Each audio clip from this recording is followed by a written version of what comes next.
12 বছর বয়সে মা হারাইছি। মায়ের ভালোবাসা যেই খালার কাছে পাইতাম সেই খালাটাও 3 দিন হারায় ফেললাম। মাদ্রাসা যখন বন্ধ হইতো বাবার বাড়ি যাইতাম না, খালার বাড়ি আমি জিহাদি যাইতাম। 12 বছরের ইলিয়াস খালারে বুকের মধ্যে পাইয়া মার মতো জড়ায় ধরতাম। খালায় গলার মধ্যে একটা সুমা দিয়া বলতো, আমার বাজান আসছে, আমার জাদু আসছে।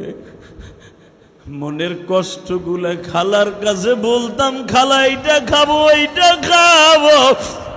খালা গরিব মানুষ ছিল, খালু গরিব মানুষ ছিল, সাধ্য অনুযায়ী চেষ্টা করতো। বাবা আজকে ইলিয়াসুর রহমান জিহাদির খালাটাও 3 দিন হয়ে গেল মাওলার ডাকে সারা দিয়ে চলে গেছে।